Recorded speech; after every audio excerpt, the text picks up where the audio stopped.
ఈరోజు నేను మాట్లాడబోయే విషయం ఏంటంటే, చదువుకున్న దివ్యాంగులు ఆంధ్రప్రదేశ్‌లో ఎలాంటి ఆశలను కోరుకుంటున్నారు? వారి జీవితాల కోసం ప్రస్తుతం ఉన్న ప్రభుత్వం ఎలాంటి నిర్ణయాలైనా తీసుకున్నదా? దీనిపైన మాట్లాడతాను. అయితే దివ్యాంగుల కోసం ఆంధ్రప్రదేశ్ ప్రభుత్వం 2019లో అధికారంలోకి వచ్చిన సీఎం జగన్మోహన్ రెడ్డి గారు చదువుకున్న దివ్యాంగుల గురించి ఆలోచించారా? చాలామంది దివ్యాంగులు చాలా ఇబ్బందులు పడి, చాలా కష్టాలతో వారి యొక్క చదువుని, విద్యాభ్యాసాన్ని ముగించుకున్న దివ్యాంగులు వయసులైపోయి చివరి దశకి చేరుకున్న దివ్యాంగులు చాలామంది ఉన్నారు. వారి కోసం ఒక స్పెషల్ రిక్రూట్మెంట్ పెట్టి జాబులు తీయడానికి ఈ 4 సంవత్సరాలుగా ఎప్పుడైనా ప్రయత్నించారా? వారి యొక్క భవిష్యత్తుని గురించి ఒక్కసారి ఎప్పుడైనా ఆలోచించారా?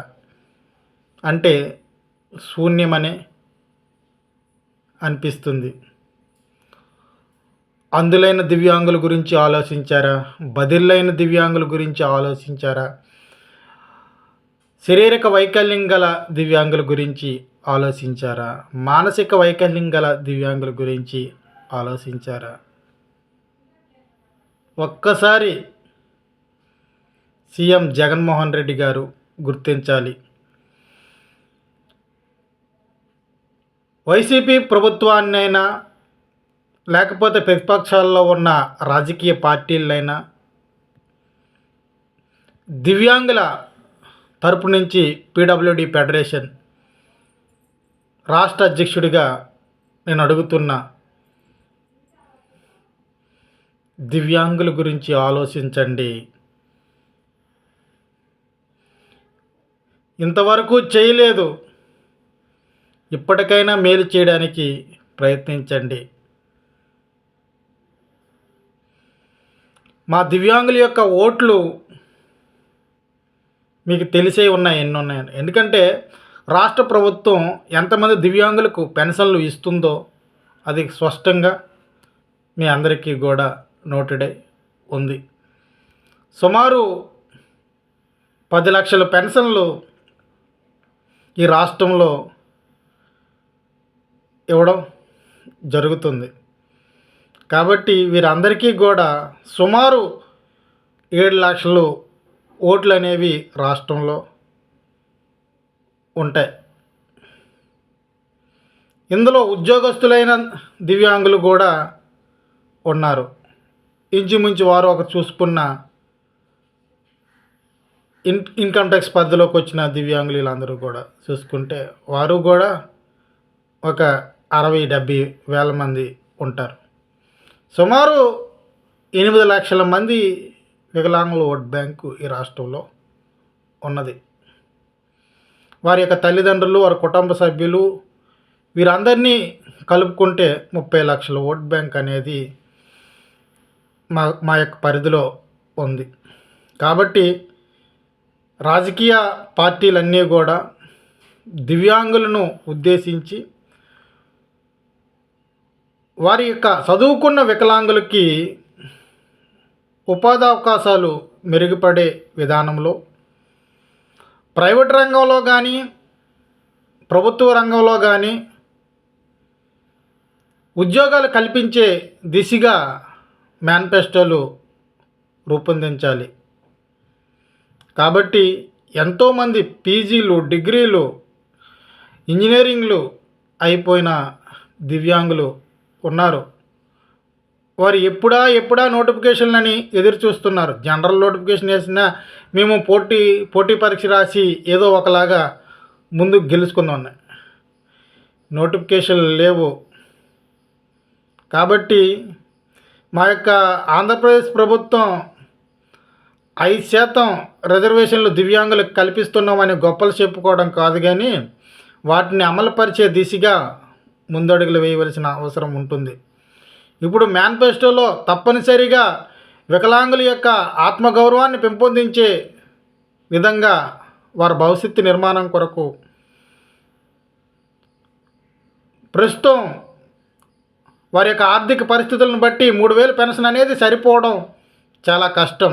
అందుకే ఈ విషయాన్ని తెలంగాణ రాష్ట్ర ప్రభుత్వం గుర్తించి కాంగ్రెస్ పార్టీ 6,000 రూపాయలు పెన్షను ఇస్తుంది.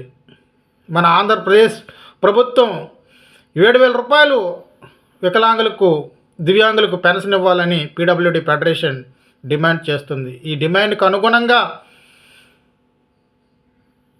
ప్రస్తుతం ఉన్న ప్రభుత్వం వెంటనే నిర్ణయాలు తీసుకుంటే ఇంకా బాగుంటుంది. రేపు దివ్యాంగుల యొక్క ఓటు వారికి వేయడానికి అవకాశాలు ఉంటాయి.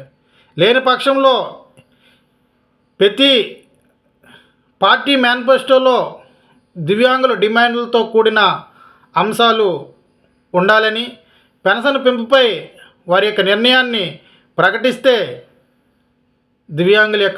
దివ్యాంగులు ఏ పార్టీకి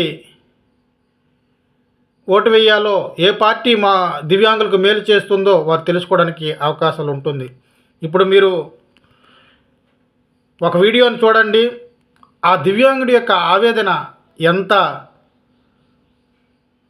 ఆలోచింపదగేదిగా ఉందో. ఆయన ఒక చదువుకున్న దివ్యాంగుడు. ఆ దివ్యాంగుడి యొక్క ఆవేదన మీరు ఇప్పుడు వింటే మనకే బాధ కలిగిస్తుంది. కాబట్టి రాజకీయ పార్టీలన్నీ కూడా దివ్యాంగులను ఉద్దేశించి 2024 ఎన్నికల మేనిఫెస్టోలో దివ్యాంగుల డిమాండ్లతో కూడిన పథకాన్ని ఏర్పాటు చేసి వారి పెన్షన్ పెంపు 3,000 నుండి 7,000కు పెంచే దిశగా ముందుకెళ్తారని మీ అందరినీ కూడా కోరుకుంటున్నాను. రాష్ట్రంలో 5 లక్షల పైగా చదువుకున్న దివ్యాంగులు ఉన్నారు రాష్ట్రంలో. అయితే ఈ 4.5 ఏళ్ళలో ఎలాంటి నోటిఫికేషన్స్ రాక చాలా ఇబ్బంది పడుతున్నాం. మేము సొంత ఖర్చుతో కోచింగ్ సెంటర్లో కోచింగ్ తీసుకుంటున్నాం. మాకు ప్రైవేట్ సెక్టర్లో మాకు జాబ్ చేయడానికి ప్రైవేట్ సెక్టర్లో మాకు అవకాశాలు ఇవ్వట్లేదు.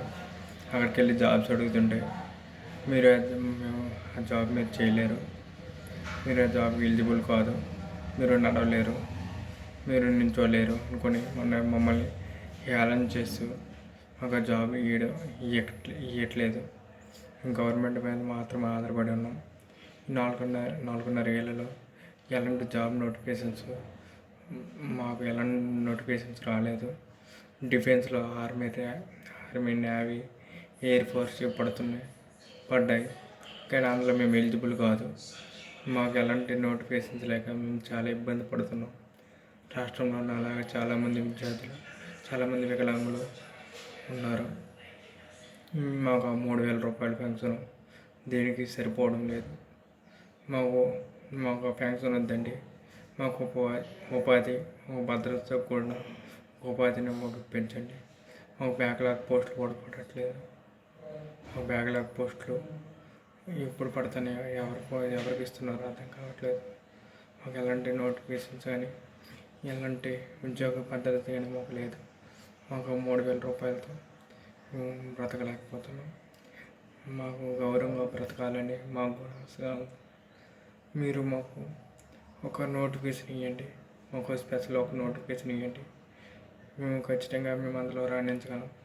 రాష్ట్రంలో చాలామంది దివ్యాంగులు చదువుకున్న దివ్యాంగులు ఎంతోమంది నేను చూస్తున్నాను. నాలాగా ఎంతోమంది కష్టపడుతున్నారు. ఎంతోమంది ప్రతిభావంతులు ఎంతో కష్టపడి చదువుతున్నారు. కానీ డిఫెన్స్లో మాకు అవకాశం లేదు. ఎక్కువ నోటిఫికేషన్స్ డిఫెన్స్లో మాత్రమే పడుతున్నాయి. ఏపీలో చూస్తే ఎస్ఐ కానిస్టేబుల్ పడింది, స్టేట్లో చూస్తే ఎస్ఎస్సి జీడీ నేవీ ఇవన్నీ పడుతున్నాయి. కానీ మేము అందులో ఎలిజిబుల్ కాదు. దయచేసి మాకంటూ ఒక రిక్రూట్మెంట్, మాకంటూ ఒక జాబ్ని, మాకంటూ ఒక స్పెషల్ రిక్రూట్మెంట్ మాకు ఇస్తారని మేము కోరుతున్నాము. ఎంత ఆశగా ఉన్నాము. ఈ 4.5 సంవత్సరాలు ఎలాంటి నోటిఫికేషన్ వేయలేదు.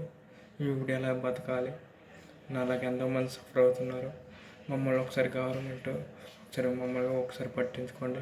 మాకు ఇంతవరకు మీరు ఎవరు పట్టించుకోలేదు. మాకు పెన్షన్ అయితే చాలు అనుకుంటున్నారు. మాకు పెన్షన్ అంతండి. చదువుకున్న దివ్యాంగులు మేము. మాకు ఒక భద్రత కూడా ఉపాధి మాకు దయచేయండి. అదే చాలండి. మాకు ఎలాంటి సంక్షేమ పథకాలు కానీ ఎలాంటి పెన్షన్స్ కానీ వద్దు.